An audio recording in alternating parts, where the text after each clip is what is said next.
So நான் dance கோரியோகிராஃபராக தான் அவரை மீட் பண்ணேன். அண்ட் அவர் எப்படின்னா எப்படி சொல்றது, ரொம்ப பேஷனேட்டா இருப்பாரு. இப்போ ஒரு விஷயம் பண்றோம் அப்படின்னா அவர் வந்து ஆக்சுவலா அவரும் வந்து பிஹெச்டி டெக்ல படிச்சாரு. So he did his engineering in metallurgy.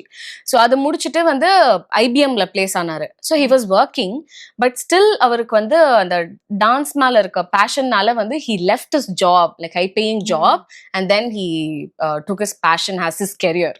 அப்படி இருக்கும்போது அவரோட பேஷன், அந்த டான்ஸ் சொல்லி கொடுக்கும்போது அந்த பேஷன் என்னால அவரோட கண்ணில் பார்க்க முடியும். இவ்வளோ அழகா சொல்லி கொடுப்பாரு. ஒரு குரூப் இருக்காங்க அப்படின்னா வந்து ஒரு 4-5 பேர் நல்லா ஆடுறாங்க, ஒரு 2 பேர் மட்டும் நல்லா ஆடல அப்படின்னா வந்து அவர் கோவப்பட மாட்டாரு. ஸோ அவங்களுக்கு பொறுமையா டைம் எடுத்து சொல்லி கொடுப்பாரு. ஸோ இதெல்லாமே பார்க்கும்போது எனக்கு ரொம்ப பிடிச்சது அவரை. இதுலதான் நீங்க வந்து சார் நீங்க தான் ஃபர்ஸ்ட் ப்ரொபோஸ் பண்ணீங்க. நான் தான்.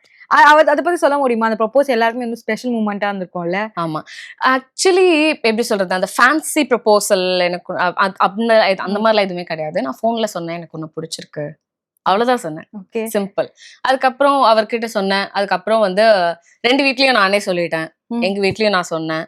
அப்புறம் வந்து பிரபுவோட அம்மா கிட்டயும் நானே சொல்லிட்டேன் எனக்கு பிரபு பிடிச்சிருக்கு அப்படின்ட்டு. ஸோ அதுக்கப்புறம் அப்படியே